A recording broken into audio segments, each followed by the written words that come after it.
What's up, chat? How's it going, everybody? It's Tuesday. We are becoming tactical once again. We're a little late than the normally scheduled broadcast. I'm going to be honest with everybody.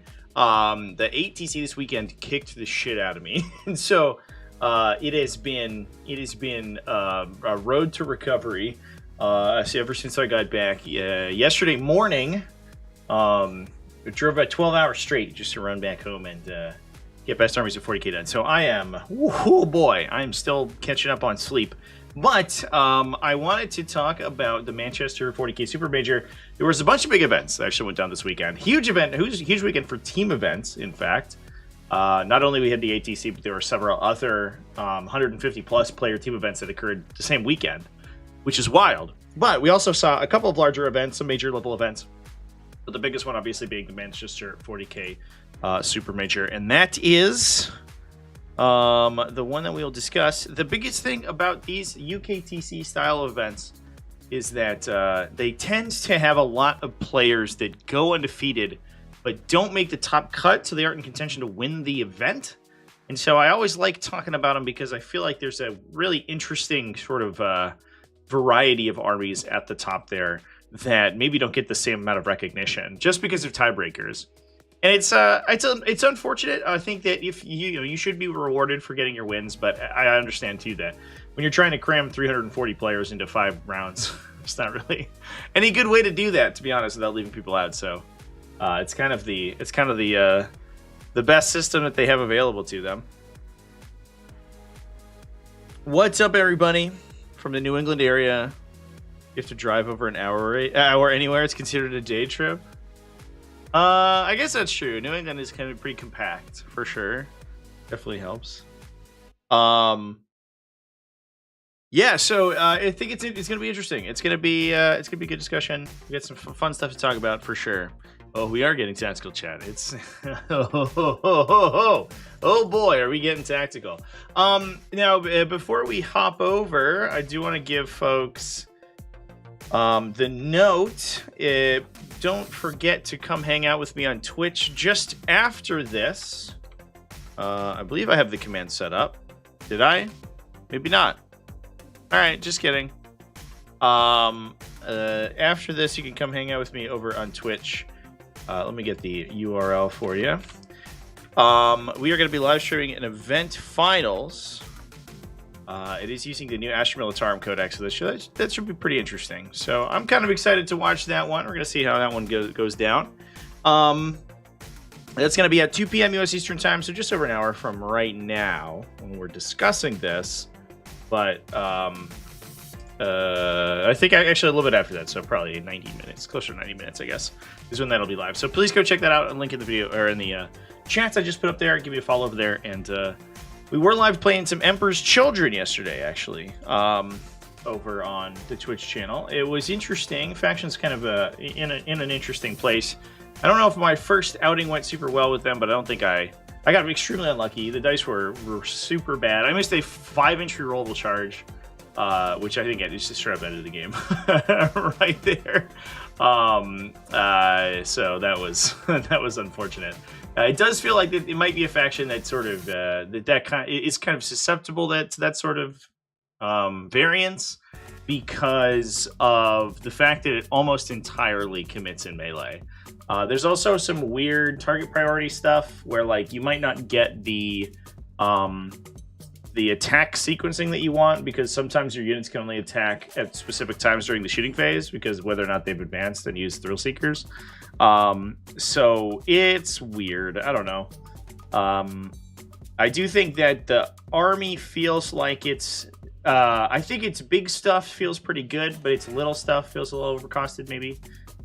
There's no like light units, sort of light utility units in there at all. Everything's 80 plus points, which gets very expensive. And the utility is really good, but what is it? The question is it almost jump pack assault intercessor points value good? And I think that remains to be seen. I don't know. We'll see. We'll see how we feel about them. It's Emperor's Preschool. Yeah. Did I use the list I posted in the Discord? I made a slightly different version of it. I took more infractors And I took less flawless blades. And I think after the discussion that we had in that about the list, I think that the correct answer is to literally take 0 flawless blades.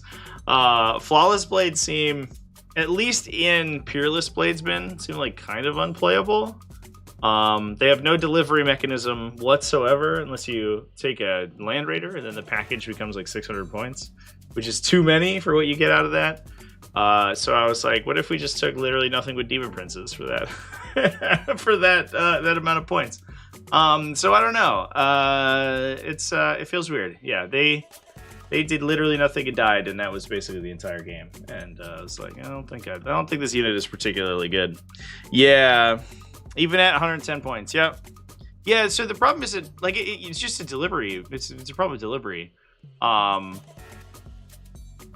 They aren't super fast. They're move 8 advance and charge, which is fine. But it's not great. They can't go in any transport besides the most expensive transport, which is also just not good in Thousand Suns. I just think the Land Raider profile is bad in that faction, outside of the mechanized detachment. And they have no reserve effects. They have nothing else going on with them. So you're sort of at the mercy of the terrain layout and like the matchup to determine whether or not you're allowed to get your expensive like anti-armor break into melee. And I think that would normally be okay if they were a more well-rounded profile, but they're not like like an Inner Circle companion or something where like you put them into anything and they'll be fine because they are very flexible. They basically only ever get their value if they hit something that's like T8 or higher, like a big heavily armored vehicle is what they basically need to be going into, because your army kills all the other infantry all day. And the fact that they're slow and also only good in that one instance is like, how am I supposed to actually, like, my opponent will just stay away from them and then I won't get to attack them. So I don't know. Yeah, I think that they would be better served by just taking other stuff in the army. You can, well, so rapid ingress isn't great with them because they do not deep strike, so they have to come in off a table edge, and they are very fragile. They're T5, 5 plus involved, like normal armor save. So they're basically like they're like a Gravis Marine or something, right? And so that's not a unit that you can just like put out in the open and have your opponent like leave alive, because they will just die. So the problem is with many of the terrain layouts, and again, like you're entirely at the mercy of the terrain layout. Most of the terrain layouts have gaps around the edges where lines of sight are very free. So if you're rapid ingressing them, it's screenable, and you will normally be in line of sight of things that can significantly depower the unit. And once you hit them with almost anything and kill 2 or 3 models, that unit might as well be worthless. So, I don't know. If you drop Flawless Blades, it's a lot more points for Princess Brigands. Yeah, that's what I came to. It's like I was looking at this brick and I was like, this is 600 points. At the very least, if I drop the Land Raider and the unit that I had in my army, it's 500, or it's just about, right? 470 or whatever. And that's like so, and I'm like parsing through my head like how many other units I get for that, and I was like, oh my god, like actually hold up, what am I doing here? I think Lucius is still probably good, but that you can cut that, you can get like more Infractors, more Chaos Spawn, more Lord Exultants, which were fucking sick. And I think I'm gonna try that next. I'm not think I'm willing to say I think the unit's like terrible or anything. It just doesn't feel, it feels too difficult to use, I think is what we're thinking about. But I'm 1 game in, so that we'll see. I'll play a couple more games. We'll see how we feel. I'll probably play. I have a BCO game scheduled tomorrow, but I'll probably play another one on Thursday, I think. Chaos in general, missing delivery outside rhinos. I mean, maybe, but like, I think that's a problem for most sort of melee focused infantry, right? Like Marines can take impulsors. Marines, I guess, like either only have impulsors or rhinos, right? They don't really have both. And to be fair, I'd rather have a rhino than an impulsor, I think, in almost every situation. So it's just a problem that they can't go into rhinos. I think the unit would be really, really good if they could go into rhinos, but it's really problematic if they can't. So anyway, chance. Hope they get something like Deathwing Knights getting a buff their profile. Yeah, I don't even think they need a buff on their profile, to be honest. Like, I think they just need a way to get to melee easier. And if they were cheaper, that would also work, right? If we weren't worried about like people killing them, because we just had 2 more units waiting in the wings, that would be good. But it's it feels like it's difficult to get them in there. I don't know. Couple brick of infractors with the Lord is deadly. So almost everything. Yeah, for sure. Yeah, the Lord Exultants were like blew my mind. They were so good. So yeah, I don't know. That was my thoughts. That was my first impressions right off the bat. Definitely think I'm gonna try triple Lord Exultant and like triple Demon Prince next, probably.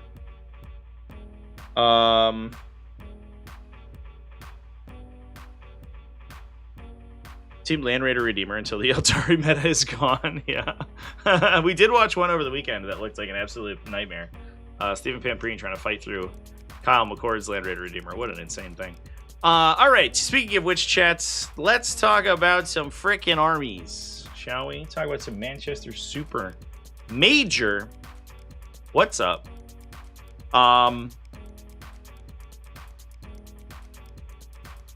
Let's get into this thing. So, as I mentioned before, 340 players.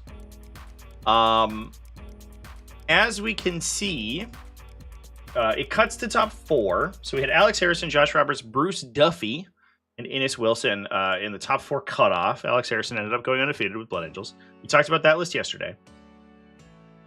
And everyone else who was undefeated did not make the cutoff, but they still did go 5-0. Excuse me.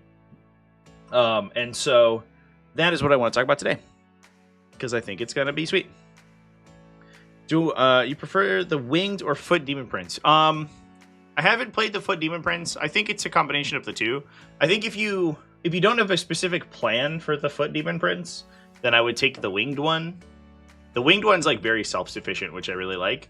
He does 1 million mortal wounds on the charge and then hits somebody really hard and is hard to kill and is like hyper fast. It move 14 advance and charge. Like what? Excuse me. With Deep Strike. Are you kidding me? Winged Demon Prince, right off the crack, I think Winged Demon Prince. But I think if you have like a plan to deliver the foot Demon Prince with other things, then I think then you can take that guy. I do like the combination. I'm probably going to try the combination of like Lucius the Eternal, just like hanging out with the foot Demon Prince. To have like this little cadre of characters that are both one operative. That sounds pretty neat. All right, gents. Let's go in. Let's get in. Let's go. So I want to run down real quick the undefeated list, or the top cut lists here. Now, Alex Harrison, I already talked about his list. It's an MSU sort of incursor focused Bloodless Angels army. So Blood Angels with no Blood Angels units in it. And it seems like this is maybe becoming the staple of the UKTC metagame, because Josh Roberts also playing this variety of Space Marines. This one is captains, a Ragefield Warrior captain and a standard captain rather than Judiciars. Judiciars are probably kind of insane in the mirror, and I wonder if that is what because the finals would have been a mirror match, right? And I wonder if that is the kind of the deciding factor there, is that you have a bunch of fight first bricks into your opponent's almost entirely melee army, which is probably pretty problematic. I do wonder if Josh Roberts rocking Bloodless Angels means that we may see a change to that mechanic in the next update. I don't know. That dude tends to play things right at the cusp before they get nerfed, so we'll see. I would be a little worried about my non-Blood Angels army if I were folks at the home. We have an Assault Intercessor squad, an Impulsor for the Assault Intercessor squad, triple Jump Pack Assault Intercessors, triple Ballistic Dreadnought, an Incursor squad, Infiltrator squad, Reaver squad, Scout squad, Stern Guide veterans. So that's for the Ragefield Warrior guy. They give full wound rerolls if they are fighting their Oath target, so you can get hit and wound rerolls and +1 to wound on those guys. So they are shoot good and melee good. So like this unit itself will like basically down a knight or something. Double Vanguard veteran squads, which is interesting, +2 Vindicators. So kind of standard stuff where we've got the back line of Ballistics and Vindicator shooting. We have sort of these MSU little tiny jump pack squads. They're going to run around and do actions and harry the opponent and make it difficult to engage into the vehicles until the vehicles have blown some stuff up.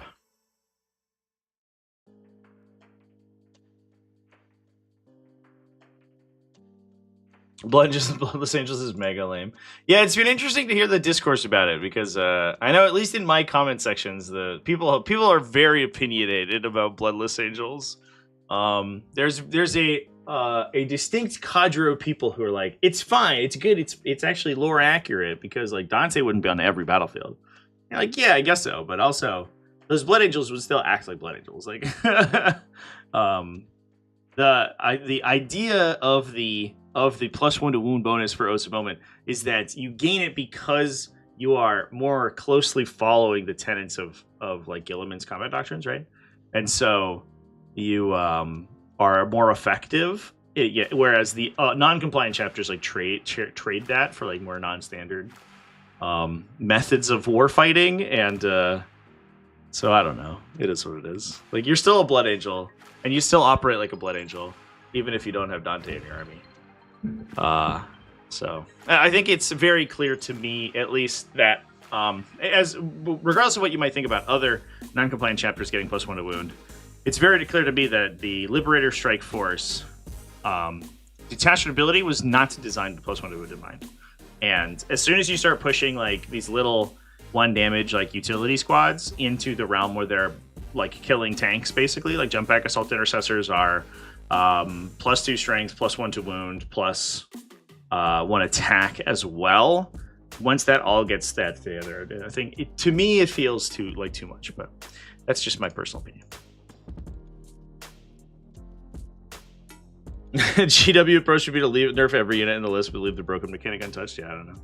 Hopefully they like add a classification to particular armies that allows them to benefit or not from that mechanic.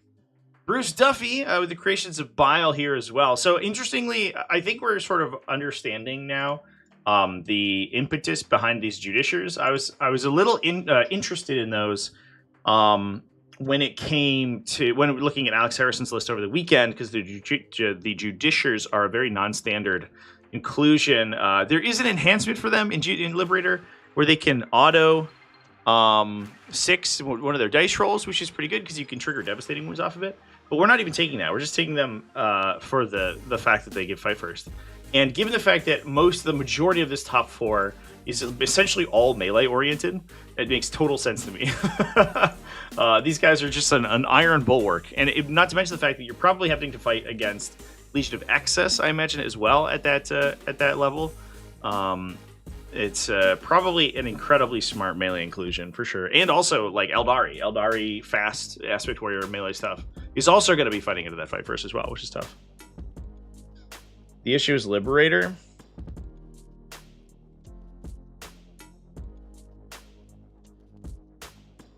I don't think the issue is Liberator.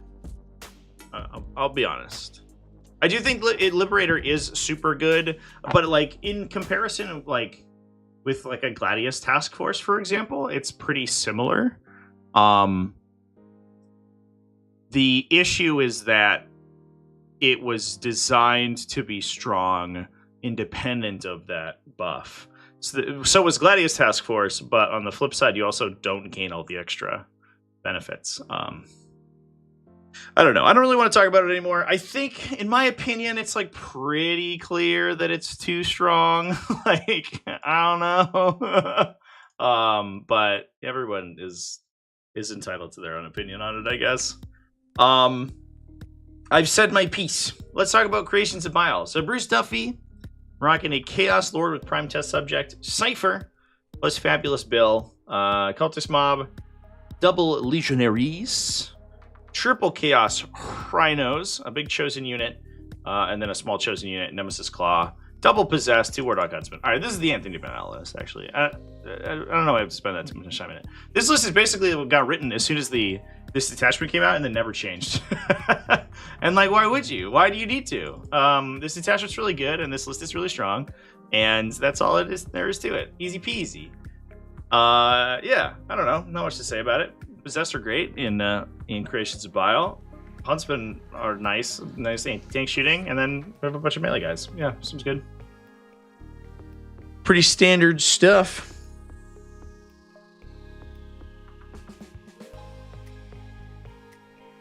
Like Terminators in Bile. Interesting. That is a curious inclusion. I do like, there's a little bit of talk about it over the weekend. I actually do like the Lightning Cloud Terminators in, speaking of Liberator Assault Group. In Liberator Assault Group, I think that combo is actually really cool. Ines Wilson, running a host of Ascension. Rocking a Benefactus with Assassination Edict, 2 more Beneficti, a Primus to chink in their armor. So lethal hits on that unit, plus 3 Reductus Saboteurs, 5 Auto Pistol Acolytes, triple Hand Flamer Acolytes, a Neophyte Hybrid Squad, plus 1 million more Neophyte Hybrids, 2 Achilles Reserve Runners, 3 units of 5 Piercing Genestealers. It is, I guess, kind of uncommon to see Genestealer cults at the top, but I'll be honest that this, I think this list is pretty rote at this point. So the Beneficti are granting you their lethal hits. You're also getting sustained hits and recover when you come out of reserve. So you lethal sustain, and you stack the Primus and those guys into big units of Neophytes, of 20 Neophytes with 1 million special weapons. And they pop up, and they shoot a bunch of times, and then you kill them, and then they respawn, and then they steal your objectives. It's like it's a classic Host of Ascension. They've been doing it since the beginning of the edition, with admittedly much different army abilities because they keep changing them. But it is pretty standard. And then we also have Pure Strain Genestealers with Infiltrate, so they can sort of block up the midboard. They can protect the Reductus Saboteurs, and they can push back your screen. So then in round 2, you get these crazy drops with these big units everywhere, and they shoot you really hard. Pretty normal. The Benefits, yeah, they've been meta for a little while. Basically, since people got off of Biosanctic Breed Surge and started playing Host of Ascension, essentially they're kind of like required in Host of Ascension, I guess, to punch up into the more higher toughness stuff. Because a lot of the things that you're shooting out of these Neophyte Hybrid squads are like grenade launchers and seismic cannons, so they're relatively low strength. So the lethal hits is a huge bonus for them. And in the other detachments, obviously not quite as good, but in Ascension Host, they're basically like little mini Primuses, right? They don't give hit rerolls, but you don't need access to the enhancement to give them the lethal hits, which is great.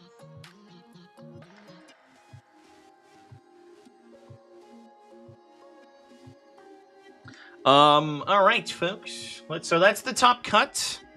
Pretty interesting stuff. Let's move on.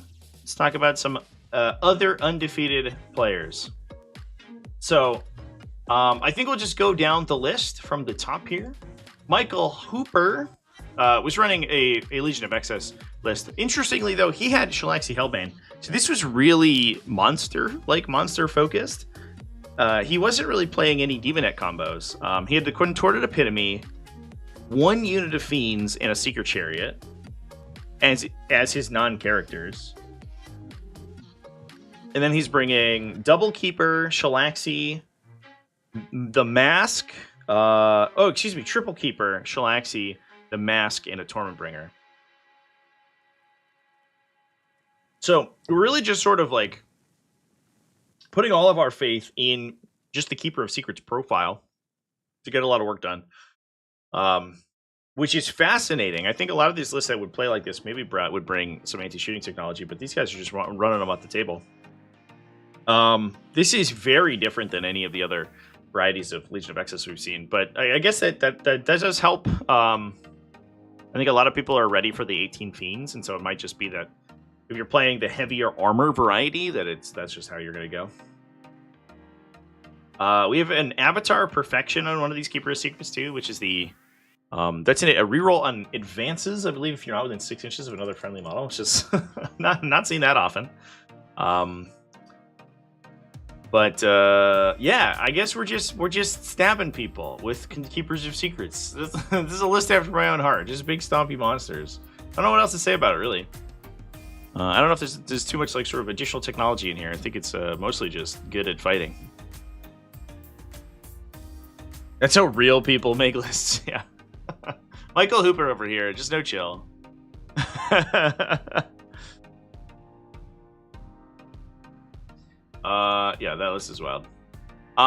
Let's go down to Colin Power, rocking some Aeldari and Devoted Abyniad. Now, I think this list is also pretty regular. It is nice to see a little bit of a different variety on these. Oh, there's a Wind Rider unit. That's sweet. Ryan G donated $2 through Super Chat. Could we talk about MFM hopes at end of stream? Yeah. Yeah, we can take it. We can discuss it. We're getting a points change this time, right? Because last time there was a rules change, and we're probably looking at it in like 2 weeks or so, I imagine. Yeah, we can have a little discussion for sure. I actually think I don't know if there's anything in particular that I would like significantly raise points on. It'd be like bridgehead stuff, but it's not even doing that well. I don't know. I'll think about it. So new points are, the last update was like second week of November, right? So I would expect it to be the week after next. But I don't have any information or anything, so we're just hoping.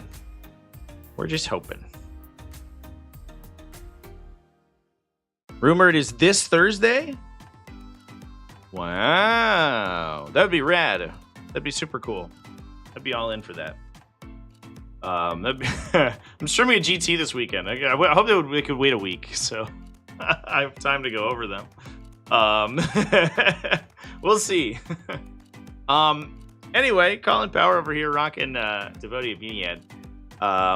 So this is double Autarch, Vicearch, and Yvrain. We have a Storm Guardian unit, excuse me, Wave Serpent. So I guess they ruled that you could go into the Wave Serpent with the Ynnari stuff. I imagine.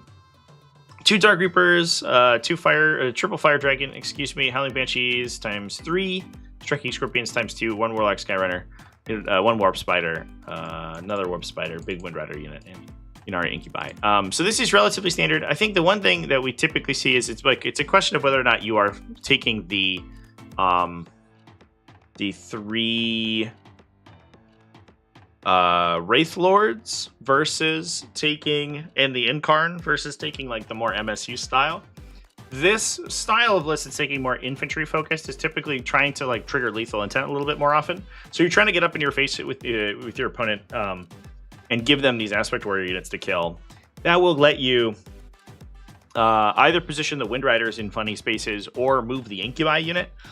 And the Incubi unit is particularly scary because each of them has their 2 damage melee attacks. They get full wound rerolls from Yvrain as long as Yvrain can get herself into combat, and then Yvrain and the Vicearch both have devastating wound melee weapons. So the combination of those 2 as well is also super, super scary to deal with. And then that unit is probably like just one of the highest value lethal intent targets you can have because it has the Vicearch in it, so it fights first. That's his ability, right? I'm not an insane person. I'm gonna fact check myself on that real quick. Make sure I'm not thinking about old rules. But you can lethal intent it like really aggressively forward, and nobody really wants to charge it, and then oh,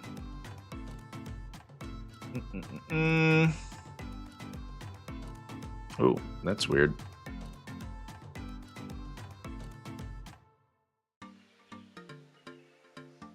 Sorry, the webpage I was looking at kind of freaked out. Yeah, you get fight first from the Vicearch. So nobody wants to charge it because they'll fight first, and your Yvrain's ability will still probably trigger.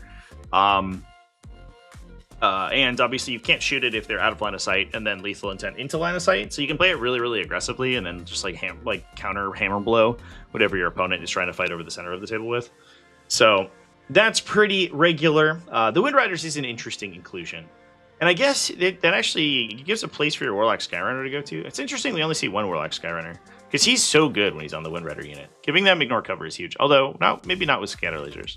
Maybe we're just firing the scatter lasers of people. I don't know.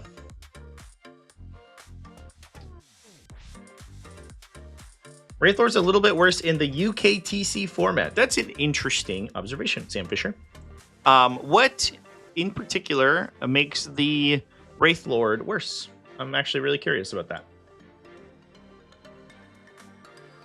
Can they spend the token to agile maneuver after you shoot them if they are battle shocked? Rules as written, they cannot. The reactive move in response to shooting, fade away, I think, is a surge move. So rules as written, you cannot perform it while you're battle shocked. However, individual events may have ruled that differently. UKTC has less sightlines. Oh, okay. So the bright lances aren't quite as good early game. That is fascinating. That makes sense, though. That would make sense that you would be just playing a lot more little units everywhere, like hiding around. Am I ready for massive Grey Knight buffs? As someone who owns a Grey Knight army, I would love some massive Grey Knight buffs. Every time I think about playing them, I'm like, you know what, maybe I should pull my Grey Knights out of mothballs and give Grey Knights a run. And then they're just like, you know what? We feel like nerfing this faction again. I'm like, why? They'll creep up to like a 52% win range. GW will be like, I think your Nemesis Dread Knights maybe need another points hike. And you're like, do they? Do they really? I don't know. They seem so fun, but they also seem so difficult to get a handle on. Let's move down to our Thousand Suns friends over here. What about my Tau army? Oh, the Tau army is still here, chat. It is. I bet I can maneuver you to it. Ready? It is right here. There's my Tau army. That's also a growing collection of Space Marines. Because I won a bunch of tournaments last month. And I was like, what do I get? I don't know. With my store credit. And the answer was Space Marine vehicles. Because I cannot be bothered to make my own. So I have a bunch of those new in box. Slowly growing my collection. Also a Norn Emissary. Which I also can't be bothered to play.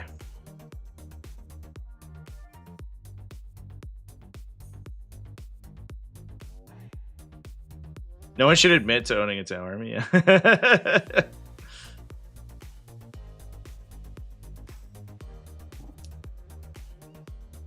All right. Let's take a peek at Thousand Suns. So Brett Smith went undefeated with Thousand Suns. I think that the list is basically the same as we've already seen it. Thousand Suns kind of don't really have any list variety. I'm really I'm crossing my fingers for this new codex for Thousand Suns because, like, man, do they need it? We've got Disc Aramon, a Disc Exalted Sorcerer, so we can run around, slow people down, cast Doom Bolts on people. An Infernal Master with Lord of Forbidden Lore, another one with Umberlific Crystal, another one with Arcane Vortex, a +1 damage guy. Double cast guy on the Infernal Master is interesting. Sometimes you see that on the Exalted Sorcerer, so that you can play him a little bit more aggressively, but I guess maybe not since the changes to Kabbalistic Rituals. And then an Umberlific Crystal guy, so he can teleport. Magnus the Red, Rubric Marines for all of the Infernal Masters to hop into. So we're running Aramon, I think, just as a little lone guy, just a little friend to run around. He's actually a pretty good utility in it because he's move 10, so he's fast in infantry, so he can go through walls and stuff. And then he can sit in the back and just generate you Cabal points passively all game, and hold your home objective. And then, sort of towards the mid game, he can come out and use his once per game ritual once the ink he's playing with my curtains right now, so I apologize if the light is flickery. So once your Infernal Masters start dying and you run low on Cabal points, he can help out.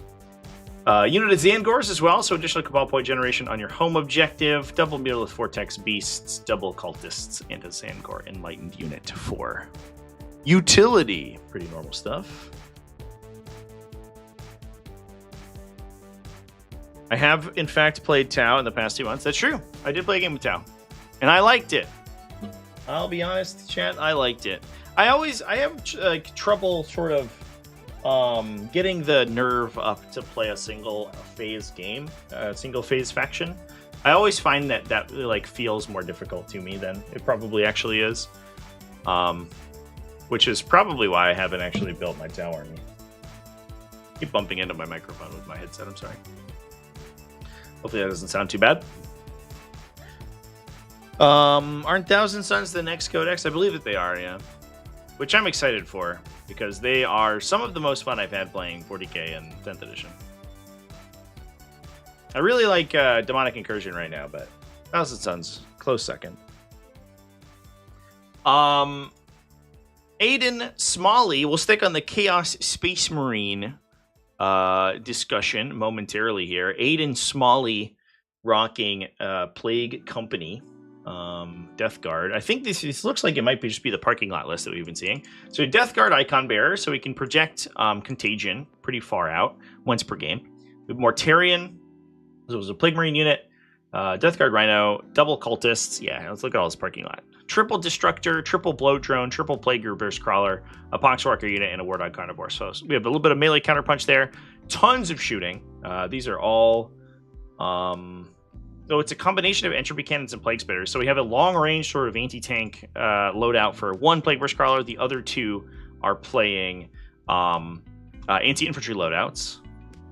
And then we also have the Fetid Blow Drones with a combination of weapons, actually, it looks like. Two plague spitters on two of them. So anti-infantry flamers, not the melee profile, not the mower. And then one has the blight launchers, the blast weapon. You always know a list is like really well thought out when its units include different weapon loadouts. That's when as soon as you look at a list and the tanks have different Sponson weapons, you're like, uh-oh. My opponent knows what they're doing. This is scary. So we have the Rhino that can tote the Plague Marines around, and the Icon Bearer. The Icon Bearer can jump out and use his extension to buff the Contagion aura, and then run out and Contagion enemies for -1 save, -1 toughness potentially because we're in Plague Company, and then you can just lay down the hurt with a bunch of Predator Destructors and things. So he can buy you an Alpha Strike early, and then you're just playing You're just in a shooting match. Like Fetid Blow Drones are doing actions in the middle of the table early. If your opponent comes in to try to fight them, you're counterpunching with the Carnivore and with Mortarion, and then all that time they're getting hit by these 6 battle tanks all game. So pretty standard stuff. It's definitely the interesting thing. The most fascinating thing about Death Guard right now is that it feels like they have maybe... they've taken the mantle of Leagues of Votann, where Leagues of Votann had 6 data sheets, but they had this insane list variety. Out of 1 detachment and 6 data sheets, they built 4 different archetypes. And Death Guard feel like they're doing that a little bit. We already saw Poxwalker spam do well. Classically, we see Dash Rod Terminator spam do well.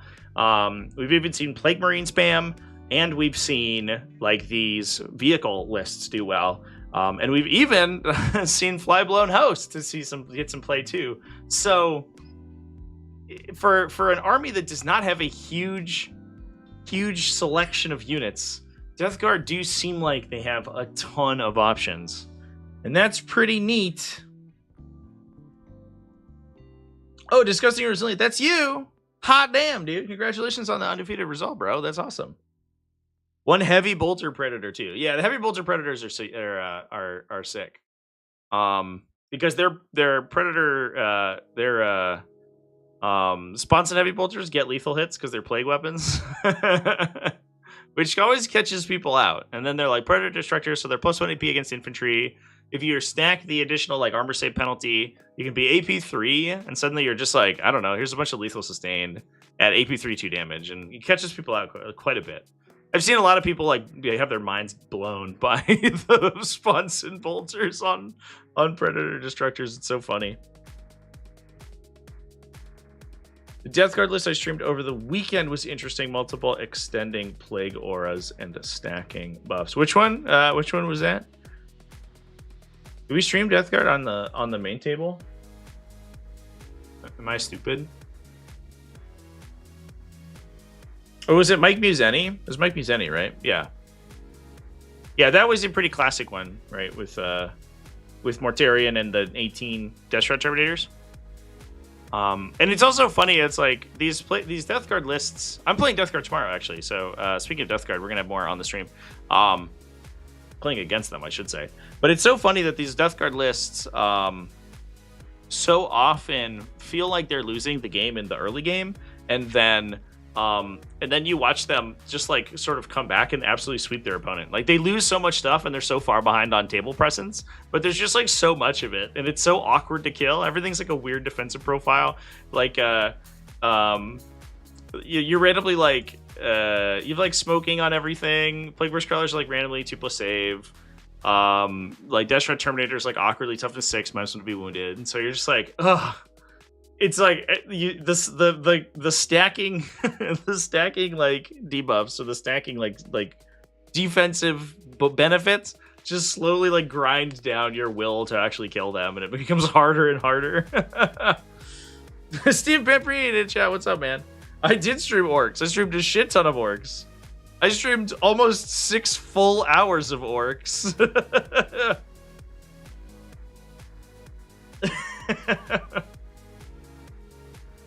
Anyone's list name as ridiculous as the screenplay of the Gladiator movie? Well, we'll see. If there is, I'll put them on full blast. I do listen, chat. Gladiator. Oh, Gladiator is my favorite movie of all time. I fucking love that movie so much. It gets me every time. It's so fun.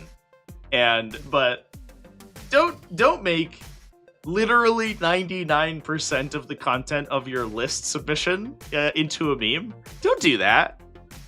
I draw the line at ASCII art. Sometimes people put ASCII art in their lists, and that's all right. It's big and it takes a lot of space, but at least it's like funny and you can scroll past it. The entire screenplay of Gladiator is a little much. That's like 40 pages of text. You don't need to do that. That's not. Just don't. It's annoying and it makes you look silly. I was indeed not entertained. It's true. Yeah, we learned that or it wasn't blow drones. Blow drones couldn't smoke. It was blight haulers. We learned that blight haulers had the smoke keyword. Because Mike was like smoke keywording with them, and I was like, what? Where is their smoke launcher? And they have like a little like pustule in the back that I think is their smoke launcher. That blew my mind. I had no goddamn idea that they had smoke. Although they used to have like, I think they had a -1 to hit in melee aura, like a Nurgling, which I think was a smoke adjacent effect. Let me find a picture of a blight hauler and show you what I'm talking about. Yeah, it's these little fucking. I think it's these guys. This is the spitter. Those are the weapons, obviously. And then it's got these little nodules on the back, and I think that's the smoke launcher. But yeah, that exploded me. It's fine as long as the Gladiator player has a handwritten has his list handwritten with the Gladiator text. Yeah. Yes, you have to bring a hard copy. And you have to carry around hard copies for all your opponents. You have to carry around like 400 pages of text to give people your list. Gladiator 2 is a disappointment. Yeah, I honestly haven't even seen it yet. Which makes me sad because I was kind of hyped for it, but I heard the reviews and I was like, uh-oh. Also, Mephitic Blight Haulers are $30. This vehicle on like an 80 mil base costs less than most characters in the game, chat. Can we just talk about that for a sec? And unironically, I love this little guy. They're so cute. I wish I could play them in Demons, I would. He's got little treads and everything. Fucking so cool.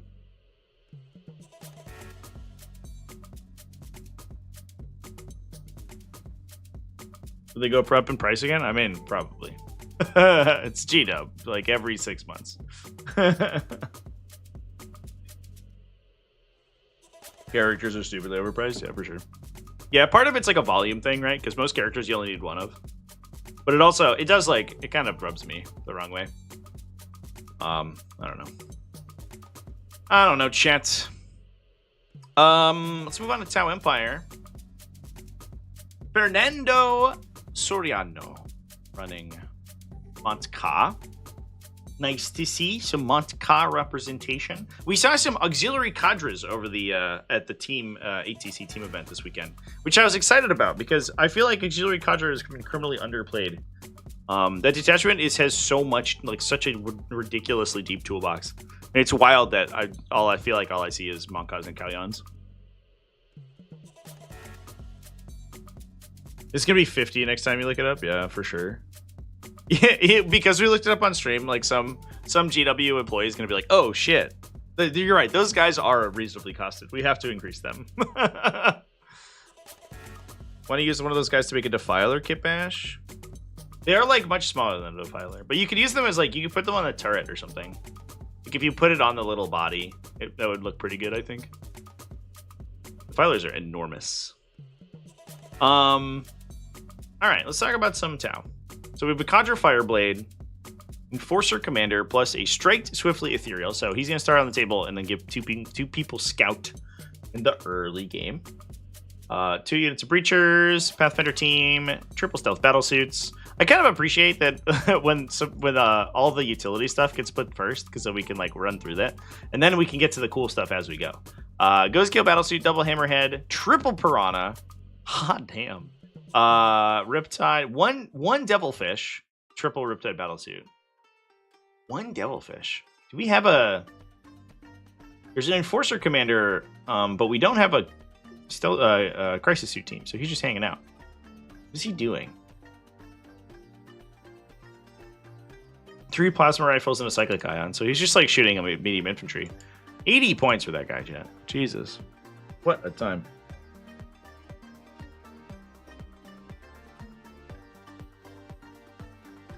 Last time I bought a Demon Prince, it was $20, maybe $25. Now it's $53, or GBP. Now it's $53, yeah. Yeah, I remember when 10 Tactical Marines were $25. And even then, I thought they were expensive. But also, I was a little kid, and I was like mowing lawns for spending money.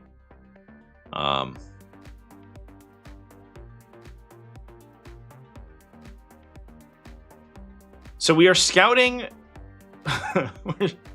we're scouting. I don't know what the second scout is. It might literally just be like a regular... Oh, it's a strike team. Excuse me. I think I misread that. It's a strike team and a breacher team. Okay, so the strike team is just like a little utility unit then. So we can scout 1, 2, 3, 4, 5, 6, essentially 7 units in this army. Oh my god. It just it doesn't live in its deployment zone. we don't use the deployment zone here. Our deployment zone is your deployment zone.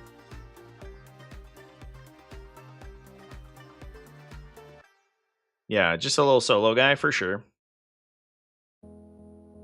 What are UK retaliatory tariffs against Trump will go on your Warhammers? I believe that Warhammer has stateside manufacturing now.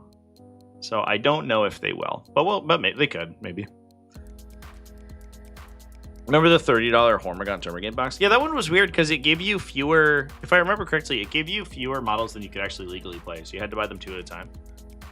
I might be misremembering, but it gave you like 8 of each, I think. It was just like a weird number. It's kind of random. And 1 Ripper Swarm, but you needed minimum 3 Ripper Swarms to play a Ripper Swarm. So you had to buy more than one of those boxes to do anything. It was weird. But they came in the battalion box. You would just buy a million of those because they were like ridiculous value. Those were $90, and you got a Genestealer box, the Termagant Hormigaunt box, a Warrior box, and a Carnifex, which is like $170 of value or something. It was insane. Yeah, wild. Oh, yeah. I remember when I was in like first year of college or something, I bought like 4 or 5 of those. It was crazy. They were like such an insane value. I have so many Carnifexes from those now. All right, let's start talking about some Space Marines, folks. It is the Space Marine time of the show. Adam Wass was playing Ultramarines Gladius Task Force. Kind of standard stuff. Judiciar. Oh, it's the Robute Gilliman, actually. So that's interesting. So it's a Judiciar, Combi Weapon Lieutenant, plus Marnius Calgar. An Assault Intercessor Squad, hang out with the Judiciar. An Intercessor Squad. Impulsor, Company Heroes for Marnius Calgar to hang out with. 1 Gladiator Lancer. 1 Hellblaster Squad. 6-man Plasma Inceptors. 1 Incursor, 1 Infiltrator, 1 Repulsor, 2 Repulsor Executioners, excuse me, 1 Stormspeeder Hammer Strike. What did I just read? Okay, this is like this looks like a list that you would like it's my first list. I'm going down to the LGS to like play a fun game. This looks like one of those lists that they would like photograph for White Dwarf, you know, where it's just like a little bit of everything. So we have a melee brick with the Impulsor, and we have a melee brick with Marnius Calgar.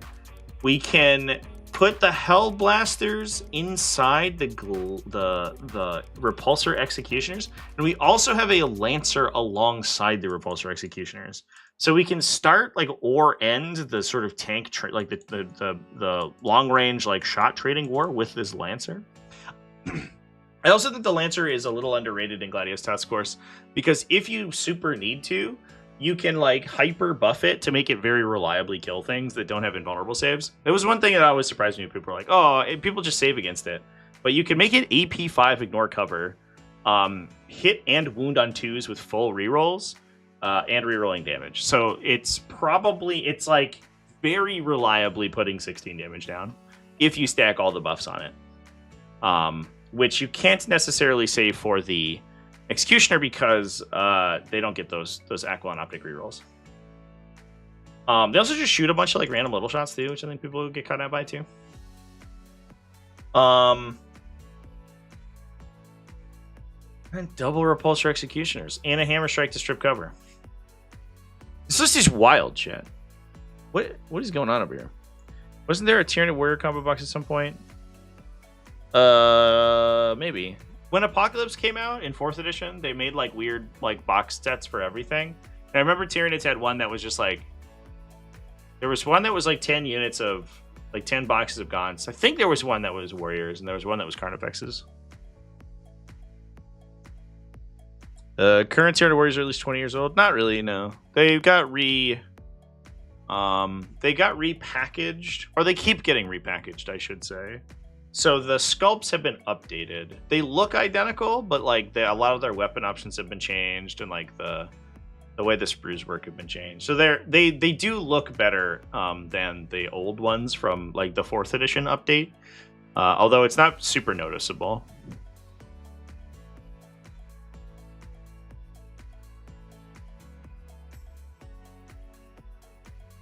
Yeah, I don't have much to say about this army because it's insane. 2 Repulsor Executioners. We actually did see one of these get an army like this get played at ATC as well, which is just kind of this insane stat skew where it was like Land Raider Redeemers and Repulsor Executioners. It was basically just like a T12 hull spam from Space Marines, and it was doing some insane work.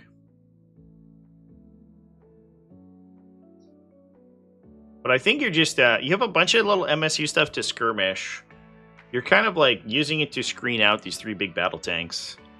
And then we have a little bit of reach between the Inceptor squads and the 2 melee bricks, the Marnius Calgar, and the Company Heroes and the Judiciary. We have a little bit of sort of melee punch as well. It's very technical, I guess. This looks wild.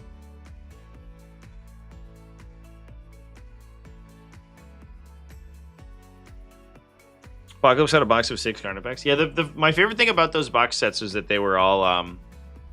the boxed set was literally a box of other boxes. It was like 3 like double Carnifex boxes, and they would just put it into a bigger box. So you would open the... It was like the Crusher Stampede box set or whatever, and it was just 3 boxes of Carnifexes. Not like their components, it was just... They just stacked the boxes inside. They're like, fuck it. They're like bundle deals, which was funny. All right, chat. Should we talk about some Salamanders? Let's dive into these Salamanders. Yeah, so this blew my mind. They're at the bottom of the undefeated sort of roster here. 4-0-1. They drew a game in round 1, and I was noticing that there are some there is a lot of natural draws. This didn't use differential scoring or anything, but like David Gaylard drew twice in a row with Astro Militarum, which is wild. But that is still undefeated. It did make him ineligible to make top cut because he wasn't going to have 5 tournament points by the end of the of day 2. But it is still an undefeated record, and it's a super duper good result with fucking Salamanders, dude. It does make your it does make the the path maybe a little bit easier because you're not coming out with the full tournament point out of round 1, but I think that sort of smooths over once you get to like round 3, 4. So this is actually a Gladius task force. It is running classic Salamanders, so it's not running Firestorm Assault Force, but we are taking the Salamanders characters. At least we're taking Vulcan Heston. We're not taking Adrax, which is a little interesting. Adrax is like such an insane melee buff, but I guess we just felt we didn't need it in this one. So Vulcan Heston, Oh, we got a follow over on Twitch. Thank you for the follow, by the way, Javier LQ. We are going to be live on Twitch. I'm gonna hop off this stream in about 10 minutes, and we're gonna go hang out over on Twitch. We're gonna watch a game. I have the matchup on my calendar. It is Astra Militarum versus I believe it's Legion of Excess. So if you want to go watch that, come hang out with me over on Twitch, and we're gonna live stream that game in a little bit here. Also, I'm gonna sneeze. Excuse me, chat. So Vulcan Heston, an Artificer Armor Captain, Lieutenant with Fire Discipline. Fire Discipline! Whoa! That's nuts. So Fire Discipline is it's just sustained hits for your ranged attacks. I think that it's an oversight that it still costs 40 points. I think that the sort of like non-compliant builds would actually be much more interesting if you had easier access to sustained hits, in my opinion. Or excuse me, compliant builds would be more interesting. The problem is that it was costed as if it gave you 5+ criticals, and they took that section away from it. I think it just gives you reroll advanced rolls now. So, if you're in Devastator Doctrine. So, you're paying 40 points plus the Lieutenant, so 105, but you're getting lethal and sustain on whatever unit you're jumping into. We have an Intercessor Squad, Jump Back Intercessor Squad, Company Heroes unit, 2 units of 3 Eradicators. So these guys are, I mean, they're Salamander pilled already. They're getting full hit, wound, and damage rerolls against vehicles, but they don't get that against non-vehicle units.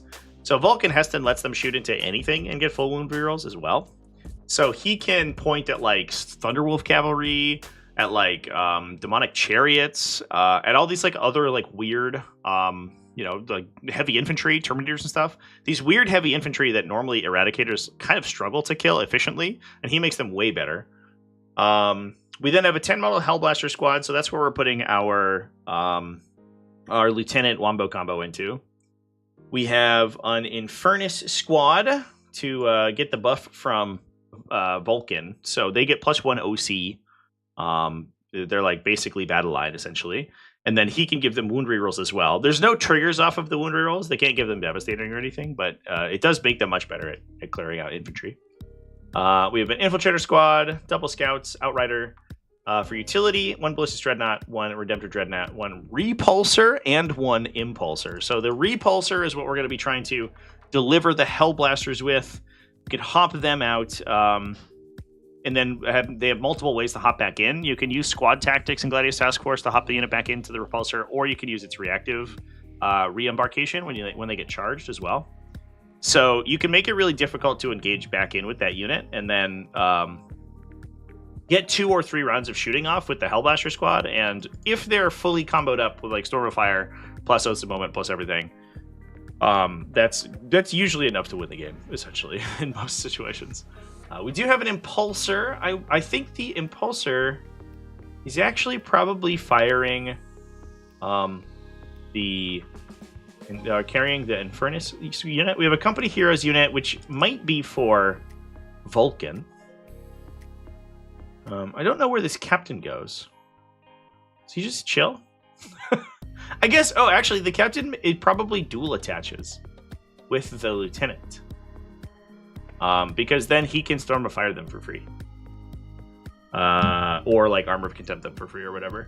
So I think that may be the plan there. And then the Company Heroes let Vulcan Heston play a little bit more aggressively and still use his ability, because it's very difficult to kill him through the 16 wounds, -1 to be wounded, and then kill him through his own 2+ armor save. And sometimes he has a 4+ feel no pain. So he's hard to kill on the crackback as well.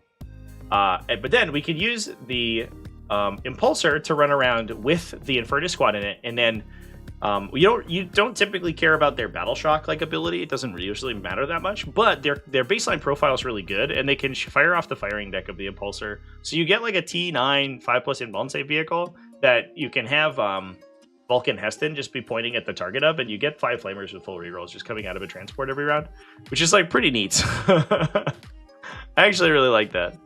This build's kind of really off the wall, chat. I love this. This is really like Gladius Task Force allows for so much interesting creative builds. It is unfortunate that I think it ended up with the buffs to Marines and the buffs to Rabute Gilliman. It ended up just being the Ultramarine show, and I think that's probably the biggest downside of that +1 to wound buff. I wish that we could have more interesting compositions like this out of a codex that's as deep as Space Marines are. But right now it is a bit of the Ultramarine and I guess Blood Angels show until we can find some other sub factions that can do fairly well.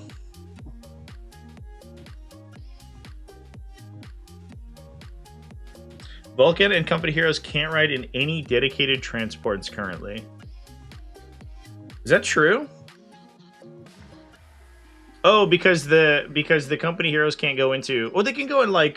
dedicated transports. Yeah. They can go into like Land Raiders and stuff. But those aren't dedicated. Yeah. Can they go into drop pods? No, drop pods aren't dedicated. You can deploy them independently. Yeah, I think you're right. I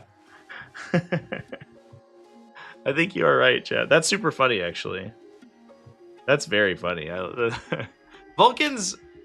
I guess Salamanders are getting their own codex, so it doesn't really... It's not worth, like, talking about it, but Vulcan is in that weird limbo of, like, a character who's almost certainly getting Primarist in the future, but hasn't done it yet. But I'm here for it because Vulcan Hest is one of my favorite characters in the Space Marine faction to play with. His ability is just so it's like so narrow. It only affects like a very specific set of weapons into a specific target, but it's so fucking powerful. It's crazy. And it makes you like you can just like wombo combo insane builds with him. I love this. Is there an exception for characters in Tacticus armor? There is for rhinos. I don't believe there is for the Impulsor, but maybe I'm uninformed. Rhinos can attach Tacticus characters if they attach into a non-Tacticus unit. But I don't think the same is true on the flip side. I think the character has to have Tacticus keyword. Yeah, I don't see any cutout, at least on Wahapedia. But that is the thing that catches people with rhinos all the time, because you can put like Adrax in with I don't know, fucking some firstborn unit inside a. I put it with Tactical Marines for a while when I was doing like the Maybe 60 Tactical Marine list, and that was pretty good. Turns out even Tactical Marines just punching 2 times is fine if they get full wound rerolls. Yeah, I think it's probably the rhino thing.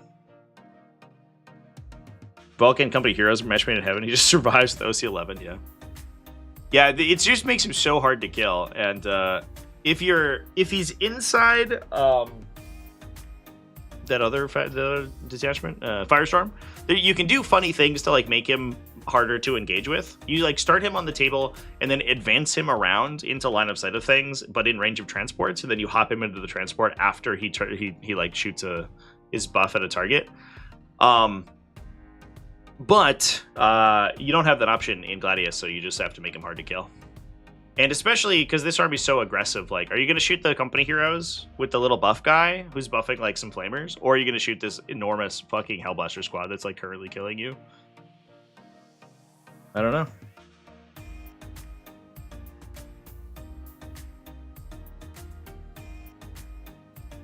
Anyway, chats. Those are the undefeated armies from this event. I think I actually want to take a peek at David Gaylard. It is funny he got 2 draws. He played Mechanized Assault. Hell yeah. I'm a level with you, chat. I don't even know what that does. That's very different. Oh, whoa. So this is the Dedicated transport ability detachment. So when you disembark from a transport, you get +1 to wound with any Militarum unit in your entire army. We have Ursula Creed, Rogaldorn King Commander, and that's all the characters. Cadian Shock Troopers, so we can actually have an attachment for Ursula Creed. Although she doesn't have a master box, so she's just chilling. We have 3 mortar teams, normal stuff, double Kazarkin, double combat engineers, double flamer heavy weapon squads, triple Ogren. I imagine the Ogren getting +1 to wound is actually sick. We have 10 Rattlings, so we have some infiltration to block out enemy forward operators. Limaros Vanquisher, okay. Plus 2 Chimeras, triple Torox. No Torox primes.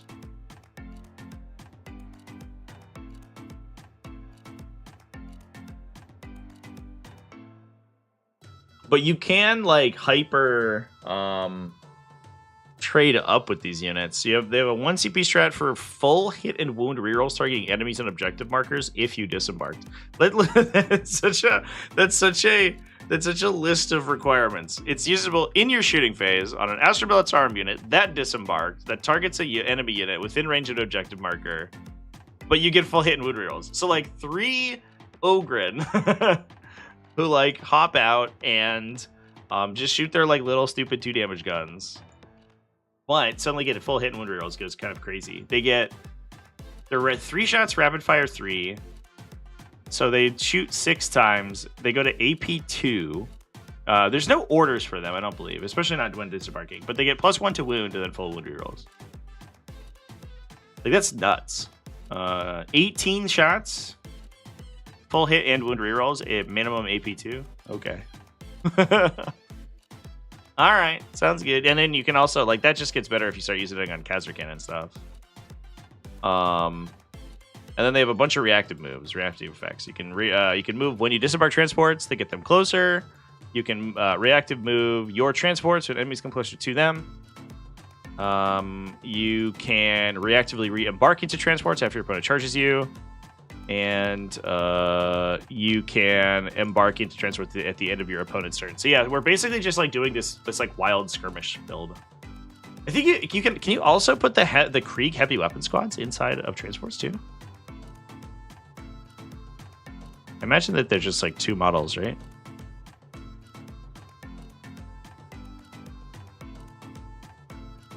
Let's look at a Chimera.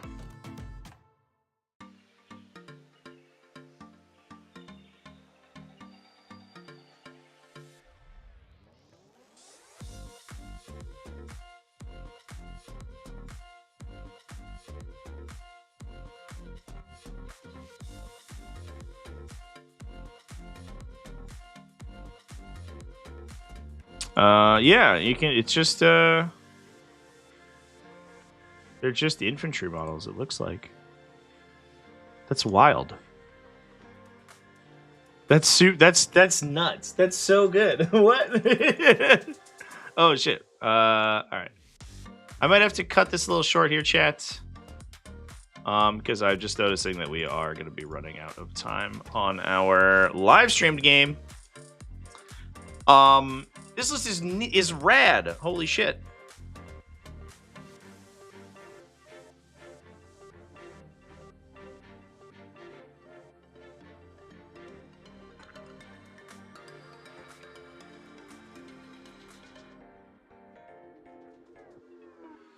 Oh, it looks like the players are getting lined up. All right, so I'm gonna have to pop off here in a moment, chat. This list is super cool though. You take up 8 slots because the little guy counts as 2.